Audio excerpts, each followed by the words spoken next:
As the league approaches the eve of their negotiations with their TV partners, they're starting to market this pivot away from load management, and they're having Joe Dumars be the face of it, which is very clever because, once again, the NBA is a marketing league, but it's very clever because no one can argue that he doesn't know what he's talking about. He hasn't played the game. Because if anyone could tell the players and the coaches that load management doesn't work, of course it's a former player that's a two-time NBA champion, especially coming from the bad boy Pistons. Now, we've seen Adam Silver make numerous references to this new resting policy, to Joe Dumars said this, Joe Dumars says that. That right there is all part of the marketing, because making him the face of this is truly the rollout. In the past few months, we've seen the NBA owners actually addressing a few situations they kind of wanted to deal with. The player movement and also the players resting. And at some point as NBA fans, we understood that all these things, after a certain time, they were going to wind down. It was pretty much the end, because these players can only finesse these billionaire owners for so long, because they found clever ways to institute a 65-game rule, then institute team punishments, which the CBA could do nothing about. So if the owners punish the teams for resting the Players Association could not even get involved. So those two policies combined, the 65-game rule and the team punishment for resting players, is definitely going to force stars to be on the court to present a better TV product to their partners. And remember, that 65-game rule, that number is not out of nowhere, because 65 games is the exact number of games the superstar players need to play in order to qualify for all NBA team selections, and them making those selections instantly trigger them to get supermax deals. So all these things tend to tie in together.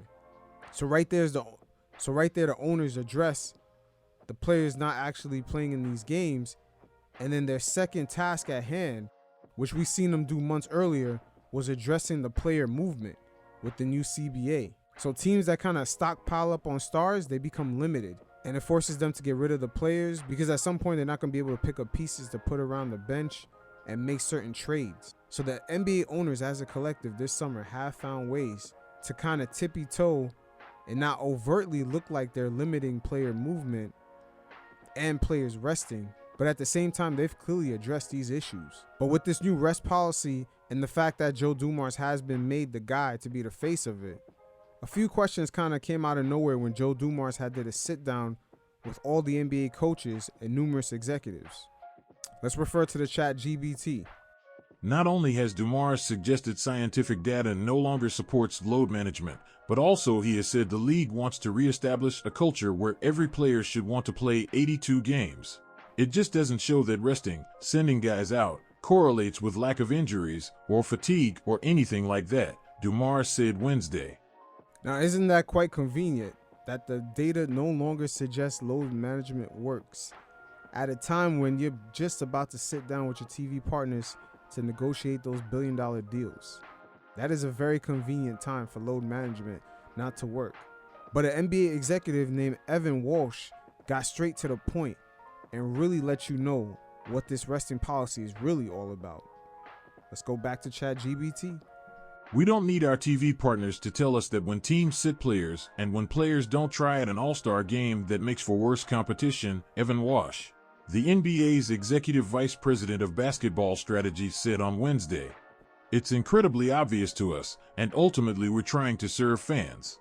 Yes, it's the case that because we're negotiating TV deals in the next year or two here, it takes on even greater importance because we're in the middle of those conversations.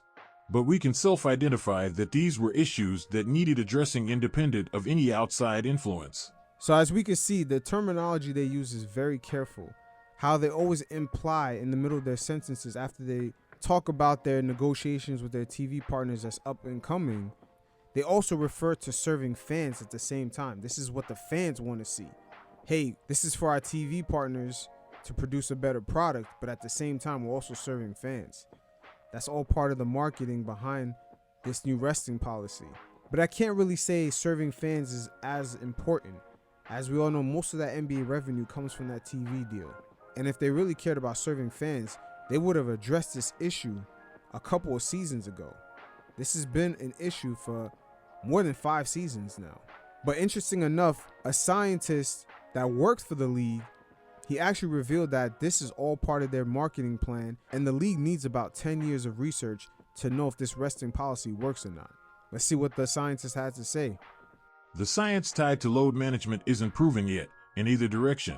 If we're all waiting for this to be evidence-based and for the science to support it, we'll be doing it 10 years from now, the former sports science director said.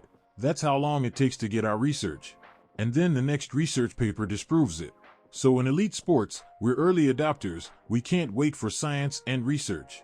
We can use the concepts of base science and apply them. But if we wait for evidence, we've missed. We're fired because we haven't stayed ahead of the curve.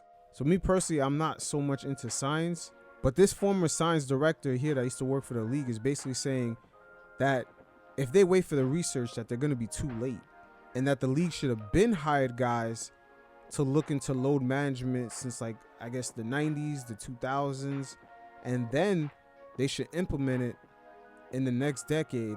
And at the same time, they should already be looking ahead for 10 years in the future to start implementing other data collection and other types of concepts. So either way, the league is always going to be behind, especially now. It seems like they just canceled the research overall. And we've seen during the pandemic how a lot of people had issues with taking the jab because, of course, they need a couple years of research. They can't just kind of find a formula to something and just start giving everybody a jab. And we're seeing this former science director actually kind of lay out that concept that not only you have to stay ahead of the curve, but it also takes years of research in order to come up with some of these concepts. But again, this is all about marketing. They're going to market the fact that they're serving the fans, that the fans want to see this.